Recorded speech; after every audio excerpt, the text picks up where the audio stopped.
अस्सलाम वालेकुम, मैं हूं दिन इम्तियाज़ और आप देख रहे हैं तख्ती ऑनलाइन। हमारे बच्चों को, हमारे स्टूडेंट्स को लेवल 6 थिंकिंग आनी चाहिए। हर स्कूल को इस चीज़ का इल्म होना चाहिए कि किस तरीके से बच्चों को मुस्तकबिल के लिए तैयार करना है।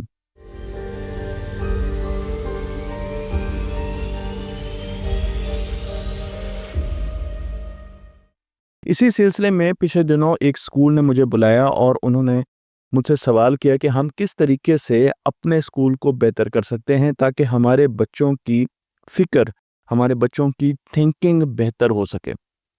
मैं आज इस पूरी केस स्टडी को आपकी तरफ लेकर आ रहा हूँ। इसके बेसिक कॉन्सेप्ट को आपसे डिस्कस करने जा रहा हूँ ताकि हम घरों में भी लेवल 6 थिंकिंग को प्रमोट कर सकें। हमारे वालिदैन, हमारे असातिज़ा और हमारे बच्चे लेवल 6 थिंकिंग को पूरे तरीके से नहीं समझते।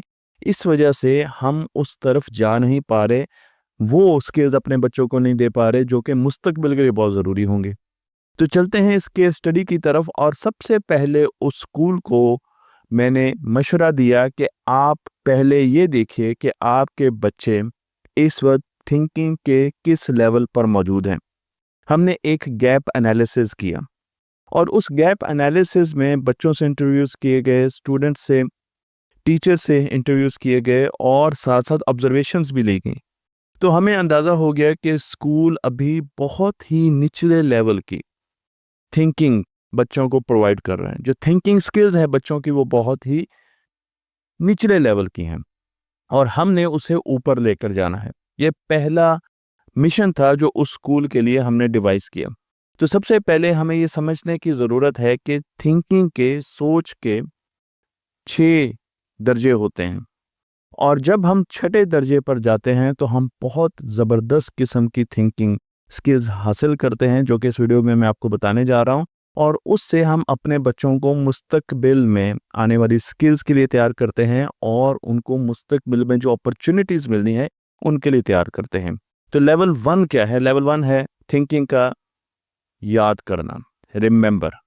जब आप बच्चों को चीज़ें याद करवाते हैं, इन्फॉर्मेशन दे के उनसे दोबारा सुनते हैं, उन्हें कहते हैं कि मुझे दोबारा बताओ कि सोलर सिस्टम में कितने प्लैनेट्स हैं, लिख के बताओ। तो ये लेवल 1 थिंकिंग है, बहुत ही छोटे लेवल की थिंकिंग है। जब हम ये कहते हैं कि न्यूटन के लॉ को लिखो, उसकी डेफिनेशन को लिखो, उसके बारे में जो याद किया हुआ वो लिख के बताओ, तो ये लेवल 1 थिंकिंग है।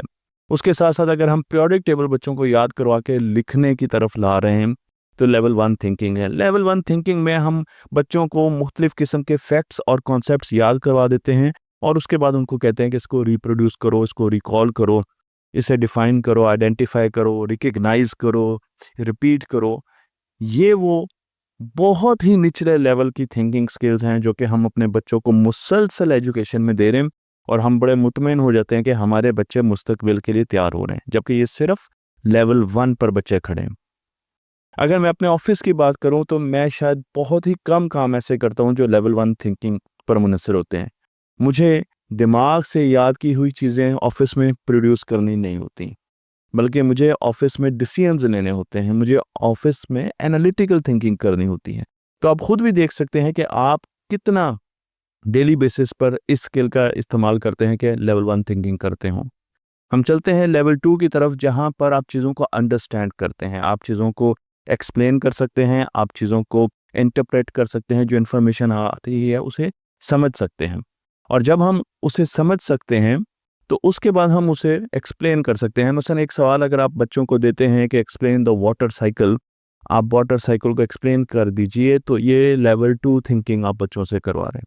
अगर आप कोई स्टोरी देकर उनको कहते हैं कि इसकी समरी लिख दें, समराइज करना लेवल 2 थिंकिंग है। ये भी निचले लेवल की थिंकिंग है।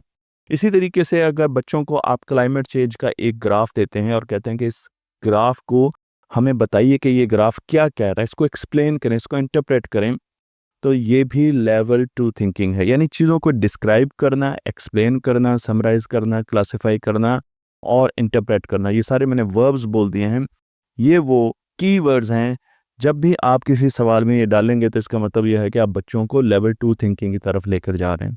लेवल 3 थिंकिंग, जब आप कोई भी इंफॉर्मेशन लें, कोई भी नॉलेज लें और उसे रियल वर्ल्ड पर अप्लाई करें, तो उस वक्त हम ये समझते हैं कि बच्चा बहुत ज़बरदस्त किस्म की थिंकिंग कर रहे हैं, लेकिन ये भी लो लेवल थिंकिंग है और इसे लेवल 3 थिंकिंग कहा जाता है, जहाँ पर आप किसी भी प्रॉब्लम पर नॉलेज को अप्लाई कर सकते हैं।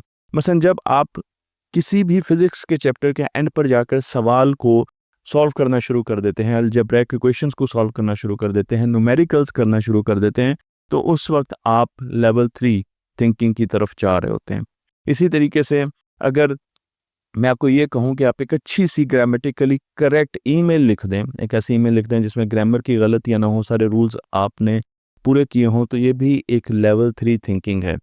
अगर हमें ये कहा जाए कि फिज़िक्स के कानून को इस्तेमाल करते हुए, कवानीन को इस्तेमाल करते हुए एक ब्रिज के बारे में हमें बताएँ कि आप किस तरीके से डिज़ाइन करेंगे, तो ये भी लेवल 3 की थिंकिंग है। चीज़ों को इम्प्लीमेंट करना, यूज़ करना, सॉल्व करना, डेमोंस्ट्रेट करना और एग्जीक्यूट करना लेवल 3 थिंकिंग है। ये तीनों लेवल्स बहुत ही लोअर ऑर्डर थिंकिंग पर मुश्तमिल हैं।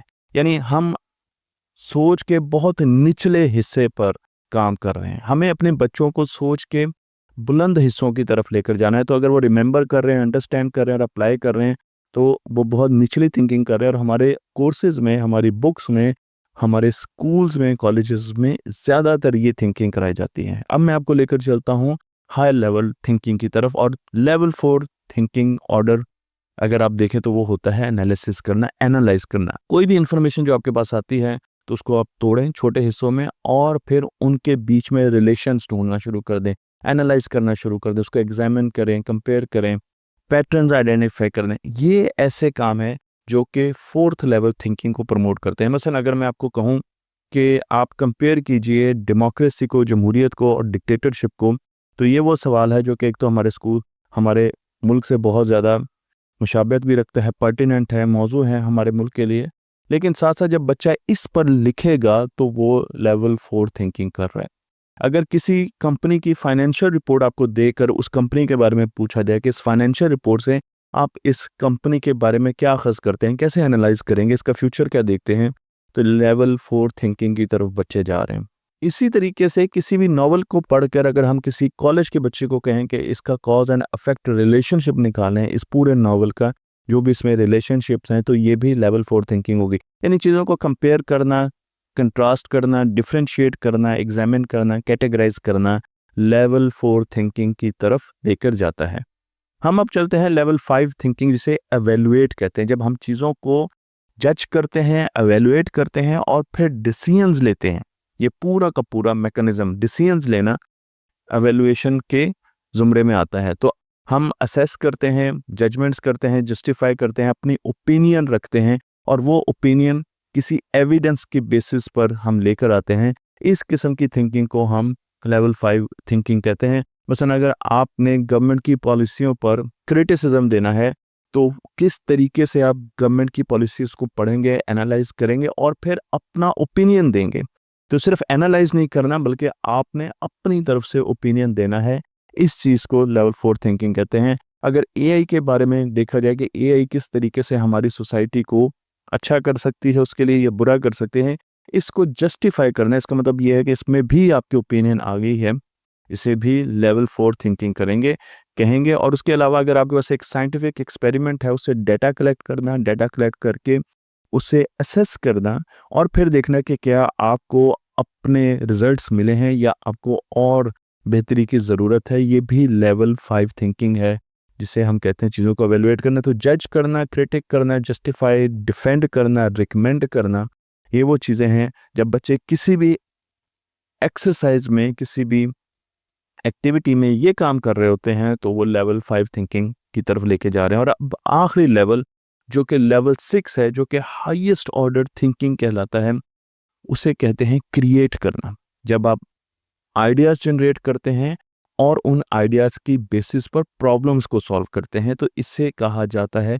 कि आप हाईएस्ट फॉर्म ऑफ थिंकिंग कर रहे हैं, लेवल 6 थिंकिंग कर रहे हैं। और अगर आप देखें जो लोग अच्छी ऑर्गेनाइजेशन में अच्छे मुकाम पर हैं, तो वो हर दिन कोई ना कोई नया प्रॉब्लम सॉल्व कर रहे होते हैं, वो आइडियाज़ जनरेट कर रहे होते हैं, वो प्रॉब्लम सॉल्व कर रहे होते हैं। तो यहाँ पर लेवल 6 थिंकिंग आती है, जहाँ पर आपने नया आइडिया और उसके सॉल्यूशंस लाने हैं और वो आपकी क्रिएशन होनी चाहिए, वो किसी और की क्रिएशन नहीं होनी चाहिए। मसलन मैं आपको इसकी कई एग्जांपल देता हूँ कि जब बच्चे छोटी क्लासेस में रिन्यूएबल एनर्जी के प्रोजेक्ट्स बनाते हैं और वो खुद बनाते हैं, वालिदैन नहीं बनाते, टीचर्स नहीं बनाते, लेवल 6 की थिंकिंग करते हैं, अगर वो सारी चीज़ें खुद डिज़ाइन करते हैं, विंड मिल भी खुद डिज़ाइन कर रहे हैं, उसका जनरेटर भी देख रहे हैं, अगर मोटर के साथ उसको मूव करवाना है तो वो भी देख रहे हैं, केबल्स कैसे लगानी है, कहाँ पर रखना है, उसके साथ क्या चीज़ें बनानी है, ग्रिड तक कैसे केबल्स लेके जानी है, ग्रिड स्टेशन कैसे बनाना है, ये वो सारी चीज़ें हैं। अगर बच्चा किसी एक्टिविटी में ये कर रहा है तो वो लेवल 6 की थिंकिंग कर रहा है। इसके साथ अगर आपने नॉवल दिया है बच्चे को और उसको कहा गया कि इस प्लॉट पे आपने नॉवल लिखना है और बच्चा खुद कैरेक्टर क्रिएट करके नॉवल लिख रहा है, अपनी स्टोरी लाइन बना रहा है, तो ये भी लेवल 6 की थिंकिंग है। इसके साथ साथ अगर आप बच्चों को एंटरप्रेन्योरशिप की तरफ लेके जाते हैं, आप कहते हैं कि आपने एक बेकरी खोलनी है, आपने एक बिजनेस शुरू करना है, तो आपके पास क्या आइडियाज़ हैं। बच्चे खुद अपने आइडियाज़ लेके आते हैं और उसके साथ साथ वो उस काम को शुरू करते हैं, एक शॉप बना लेते हैं, एक प्लेस बना देते हैं, ऑनलाइन कोई काम करना शुरू कर देते हैं, लेकिन वो स्टार्टअप जनरेट कर देते हैं, तो ये भी लेवल 6 की थिंकिंग है। और लेवल 6 की थिंकिंग इतनी आसान भी हो सकती है कि आप एक बच्चे को कहें कि आप अपनी एक नज़म लिखें, तो जो क्रिएशन बच्चों की तरफ से आती है, जो कि हमारे स्कूलिंग सिस्टम में बिल्कुल नहीं होती, उसे लेवल 6 की थिंकिंग कहते हैं। इसमें बच्चा डिज़ाइन करता है, कंस्ट्रक्ट करता है, डेवलप करता है, इन्वेंट करता है और कंपोज करता है। तो इस पूरे स्ट्रक्चर को ब्लूम्स टैक्सोनॉमी कहा जाता है। आपने ये वर्ड शायद सुना होगा, ये नाम सुना होगा, लेकिन आज शायद आपको समझ आई होगी कि ब्लूम्स टैक्सोनॉमी जो थिंकिंग स्किल्स हैं वो किस तरीके से प्ले आउट करती हैं हमारे स्कूलों और कॉलेजेस में। तो जब हम बच्चों को मुख्तलिफ किस्म के एक्टिविटीज़ देते हैं जिसमें उन्होंने अपनी क्रिएशन करनी होती है, वो लेवल 6 थिंकिंग है। मैं आपको यहाँ पर जो तस्वीर दिखा रहा हूँ, ये भी लेवल 6 थिंकिंग है। और इसके साथ आप बच्चों को अगर कहें कि वो अपने काम पर रिफ्लेक्ट करें, उसको एनालाइज करें, उसको एवेल्युएट करें, तो आप एक्चुअली जो 3 बड़ी हाई ऑर्डर थिंकिंग स्किल्स हैं वो बच्चे को दे रहे हैं कि वो क्रिएट भी कर रहे हैं, वो उस पर एनालाइज भी कर रहा है और वो उस पर एवेल्युएट भी कर रहा है।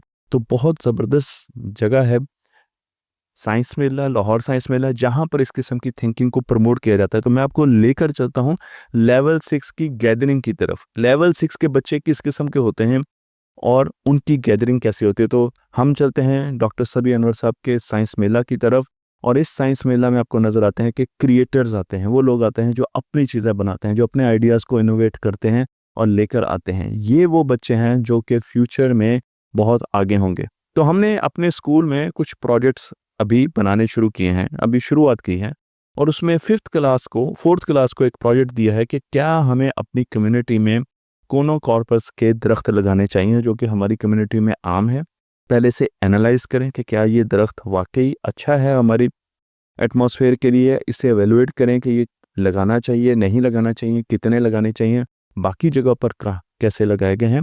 और उसके साथ साथ जो लगे हुए हैं, अब क्रिएशन की तरफ बात आ रही है, जो लगे हुए हैं उनको भी जज किया जाए कि उनकी रूट्स कितनी गहरी जा रही हैं, क्या वहाँ के लोग कोई प्रॉब्लम फेस करें, क्योंकि हम एक दरख्त को लगाकर 4 सालों में ये रिसर्च पूरी नहीं कर सकते, इसलिए क्रिएशन में हमें लगे हुए दरख्तों पर रिसर्च करनी पड़ेगी। बिल्कुल ऐसे ही हमने एक प्रोजेक्ट दिया क्लास 5 को, जिसमें एक कैफेटेरिया पर उन्हें प्रोजेक्ट करना था कि वो एनालाइज करें कि वो कितना फूड वेस्ट करते हैं 1 महीने में, 1 हफ्ते में।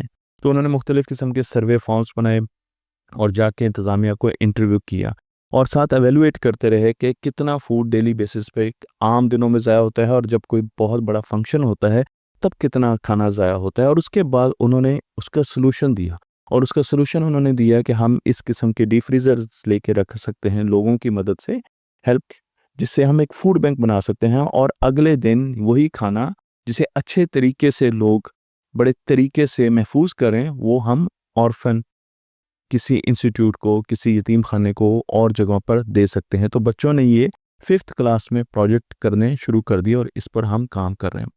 ये वो चीज़ें हैं जो कि हमारे बच्चों को लेवल 6 की तरफ लेकर जाती हैं। एक और ही प्रोजेक्ट में हमने स्कूल में, अभी हम ये प्रोजेक्ट शुरू कर रहे हैं, ये कंप्लीट नहीं हुआ है। स्कूल में ये कहा गया कि ब्रेन फ्रेंडली क्लासरूम क्या होनी चाहिए। अब बच्चे सबसे पहले ये देख रहे हैं कि ब्रेन फ्रेंडली क्लासरूम क्या होनी चाहिए, वो कौन सी चीज़ें हैं जो दिमाग के लिए अच्छी होती हैं, उसमें रोशनी कैसे होनी चाहिए, उसमें न्यूट्रिशन कैसे होनी चाहिए, उसमें फ़न का एलिमेंट कितना होना चाहिए, उसमें पौधे होने चाहिए, नहीं होने चाहिए, पानी होना चाहिए, नहीं होना चाहिए। हर तरीके से बच्चे इसको एनालाइज़ कर रहे हैं कि किस किस्म की जो क्लासरूम है वो ब्रेन फ्रेंडली हो सकती है। फिर वो इवैल्यूएट करते हैं कि क्या हमारी क्लासरूम ब्रेन फ्रेंडली है? नहीं, इसमें तो पीली लाइट लगी हुई है, वो तो पढ़ने के लिए अच्छी नहीं है, इसमें तो खिड़की नहीं है, हवा ही नहीं आ रही, दरवाज़े बंद करके टीचर पढ़ाती हैं। तो वो एक पूरा मैकेनिज़्म डिज़ाइन करते हैं, चेकलिस्ट बनाते हैं कि क्या उनकी क्लासरूम ब्रेन फ्रेंडली है, और उसके बाद फिर वो अपनी क्लासरूम को ब्रेन फ्रेंडली बनाना शुरू कर देते हैं। यहाँ पर वो 6 लेवल पे आ जाते हैं, लेवल 6 पे आ जाते हैं, वो क्रिएट करना शुरू कर देते हैं कि अच्छा हमने अपनी ब्रेन फ्रेंडली क्लासरूम कैसे बनानी है। मैं आपको लेकर चलता हूँ वर्ल्ड इकोनॉमिक फोरम की तरफ, जो कि स्किल्स देता है, वो स्किल्स जो फ्यूचर में लोगों के काम आनी है, जिस पर नौकरियां फ्यूचर में मिलनी है या बिजनेसेस फ्यूचर पर चलने हैं। अगर आप पहली 3 स्किल्स देखें तो आपको इनोवेशन नज़र आएगी, एनालिटिकल थिंकिंग नज़र आएगी, एक्टिव लर्निंग नज़र आएगी और प्रॉब्लम सॉल्विंग नज़र आएगी। तो हमने अपने बच्चों को इन चीज़ों के लिए तैयार करना है। हमने लो लेवल की थिंकिंग करके नोटबुक्स फिल नहीं करवानी, हमने उनको रट्टे लगवा कर चीज़ें रिप्रोड्यूस नहीं करनी, हमने उनको ग्रामर्स नहीं सिखाते रहना। खुदारा इस बात को समझिए, जब हम इस किस्म के स्कूल बनाने की कोशिश करते हैं तो पेरेंट्स को ये लगता है कि मेरा बच्चा तो जी अच्छा लिख ही नहीं रहा, खूबसूरत जी लिख ही नहीं रहा। अगर आपका बच्चा चौथी में जी खूबसूरत नहीं लिखता और 5वीं में लिख लेगा, और जो 7वीं में वो सोच रहा है वो थिंकिंग स्किल चौथी में कर लेगा, तो आपको, आपके ख्याल में आपके बच्चे को किस चीज़ की ज़रूरत है? बच्चों को thinking, complex high order thinking skills की ज़रूरत है मुस्तकबिल में। नॉलेज बेस्ड इकोनॉमी अब आहिस्ता-आहिस्ता ख़त्म हो रही है और उसकी वजह है एआई। एआई ने आकर नॉलेज वर्कर्स को ख़त्म करना शुरू कर दिया, क्योंकि एआई आपको इतनी ज़्यादा इन्फॉर्मेशन दे देती है और वो इन्फॉर्मेशन इतनी रिलायबल है कि आप शायद अब किसी भी जगह बैठ के कोई भी जॉब कर सकते हैं। मुझे एचआर का भी पता है, क्योंकि मैं एआई से एचआर के बारे में बहुत सी इन्फॉर्मेशन ले सकता हूँ। मुझे बहुत से और डिपार्टमेंट्स का भी पता है, इसलिए नॉलेज बेस इकोनॉमी ख़त्म हो रही है। कॉग्निशन अब सिर्फ हमारा तो इम्तियाज़ नहीं रह गया, बल्कि कॉग्निशन जो ज़हानत है वो एआई हमसे बहुत ज़्यादा ले चुकी है। तो हमें ये देखना है कि एआई के दौर में हमारे बच्चों को किस चीज़ की ज़रूरत है। तो वहाँ पर नोटबुक्स लिखने की ज़रूरत, रट्टे मार के चीज़ें दिखाने की ज़रूरत, एनालाइज़ करने की, खूबसूरती की, इन चीज़ों की ज़रूरत नहीं होगी। वहाँ पर आपको प्रॉब्लम सॉल्विंग, आइडिया जनरेशन की, आइडिया जनरेशन एज आ चुकी है। इंटरनेट के बनने के बाद नॉलेज एज आई थी, एआई के बनने के बाद आइडिया एरा आ गया है, और इसका मतलब ये है कि अब वो लोग बेहतरीन होंगे जो आइडिया जनरेट करेंगे, और क्योंकि एआई आइडिया को इम्प्लीमेंट करने में आपकी बहुत मदद कर सकती है, तो आइडिया को इम्प्लीमेंट करना कोई मसला नहीं है। पहले आइडिया जनरेशन का सबसे बड़ा इशू ये था कि आइडिया को एक वेबसाइट बनानी है तो हमें पता ही नहीं है कि वेबसाइट कैसे बनानी है। अब ये काम एआई कर सकती है। वेबसाइट किस तरह की बनानी है, उसका क्या मकसद है, ये आपने जनरेट करना है। तो जब हमने स्कूल में ये पूरा एक सिस्टम लॉन्च किया और उसमें हायर ऑर्डर थिंकिंग की, जिसमें बच्चे एक्टिविटीज़ कर रहे थे, जिसमें बच्चे फिजिकल एंगेजमेंट कर रहे थे, तो पेरेंट्स को ये लग रहा था ये बच्चे तो हर वक्त एक्टिविटियाँ करते रहते हैं, ये तो कभी कोई विंडमिल बना रहा है, कभी कोई रोबोट बना रहा है, कभी कुछ बना रहा है, कभी कुछ, पढ़ते तो हैं ही नहीं। तो मुझे आपको बताना है कि फ्यूचर की पढ़ाई यही है, फ्यूचर की पढ़ाई हायर ऑर्डर थिंकिंग स्किल्स हैं। खुदारा अपने स्कूलों को बदलिए, अपनी सोच को बदलिए और उस तरफ देखिए। जितनी तेज़ी से दुनिया चेंज हो रही है, हमें बड़ी तेज़ी से अपने स्कूलों को बदलना है, और जो स्कूल और जो पेरेंट्स मेरी वीडियोस देख रहे हैं वो स्कूलों को टैग करें कि ये जो फिज़िकल एंगेजमेंट्स हैं, ये जो एक्टिविटीज़ हैं, वो एक्टिविटीज़ जिसमें बाद में एवेलुएट भी किया जाता है, एनालाइज़ भी किया जाता है, रिफ्लेक्शन दी जाती हैं। बच्चा बाकायदा उसमें ग्राफ ड्रॉ करता है, एक्टिविटी बना के उसमें लिखता है, अपने कमेंट्स देता है, और वो खुद करता है, वालिदैन नहीं करते। ये वो चीज़ें हैं जो कि मुस्तकबिल के लिए ज़रूरी हैं और कोर्स का डेफिनेट हिस्सा होना चाहिए। जो कोर्स सिर्फ बच्चों को चीज़ें याद करा के लिखवा रहा है और उनसे नंबर्स उनको दिलवा रहा है, मुस्तकबिल में वो बच्चे माज़रत के साथ उन बच्चों से बहुत पीछे होंगे जो कि higher order thinking skills acquire कर चुके होंगे। तख्ती ऑनलाइन को लाइक कीजिए, शेयर कीजिए और इस इल्म को दूसरों तक पहुँचाते रहिए।